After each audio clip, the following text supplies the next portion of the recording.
I've been wanting a foldable phone for quite a bit now, so when Samsung released the new Galaxy Z Fold 7, I went to check it out in person right away.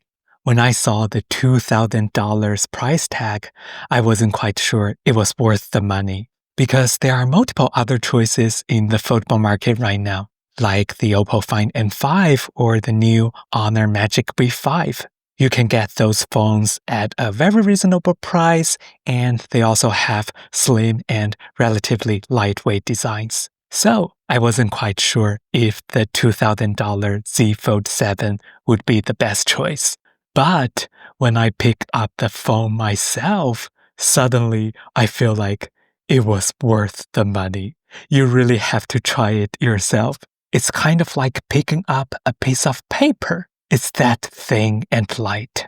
I haven't had this kind of feeling from holding an electronic device for quite a while. If you've tried picking up the 13-inch iPad Pro, I'm sure you know that fantastic feeling. But picking up the Z Fold 7 is even more impressive. The 4.2mm thickness is no joke, and the weight is even lighter than a lot of normal phones like the iPhone 16 Pro Max or the Galaxy S25 Ultra. The whole thing is also very well balanced, so it feels super nice when you hold it in your hand. I just cannot put the phone down when it's unfolded. It's that nice. You really have to try it in person. I know I keep repeating this, but for real, I think just for this year's design, I'm willing to pay a higher price to get it.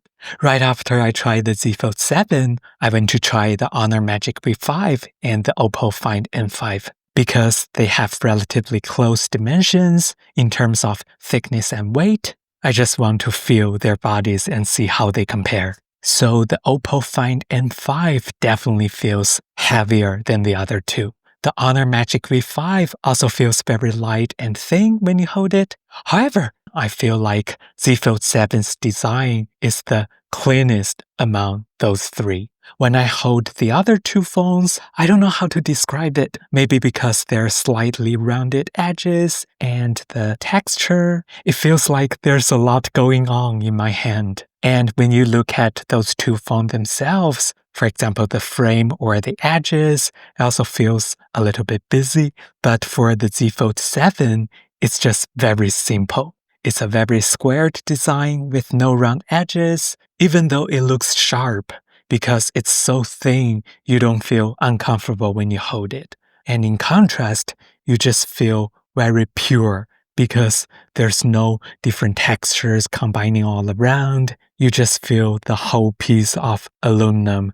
When you fold the phone and use the outer screen, it also feels more comfortable because the aspect ratio is more like a normal phone.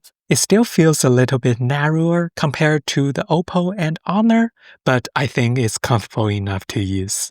At this point, I don't even care about the performance or the camera anymore. Just for the design, I really have the impulse to put in an order. Oh, there's one thing I want to talk about the camera. So for the Z Fold 7 and Z Flip 7, they all support log color profile for video recording. I've also tried the Z Flip 7 for a little bit. It's also a really nice phone. As you can see, the cover screen is a lot larger than before. It kind of looks like the Motorola Razr Plus or Razr Ultra 2025. I didn't compare it directly with the Razr, but from what I remember, I think the Z Flip 7's black edges over the outer screen feels thinner than the Razr's, so it feels a little bit more premium. But compared with the Z Fold 7, I feel like holding the Z Flip 7 isn't as impressive as that one because the Z Fold 7 is just so thin. Those are my experience after a quick hands-on. From my perspective, just because of the fantastic design, I think the Z Fold 7 is worth the money. For this phone with its dimensions, you just feel like you've bought a regular phone. It's not heavy, it's not thick, but whenever you need a large screen, you just unfold it. That's fantastic. So, if you have the budget and you are looking for a good foldable phone, I think it's worth it to give it a shot. Alright, that's all for today's video. I want to know, have you used one of those foldable phones before? What's your experience like? Let us know in the comments. If you find this video useful, please give me a thumbs up. If you want to see more tech-related content, be sure to subscribe. Now check out some of my other videos. I'm sure you'll be interested as well. Have a nice day!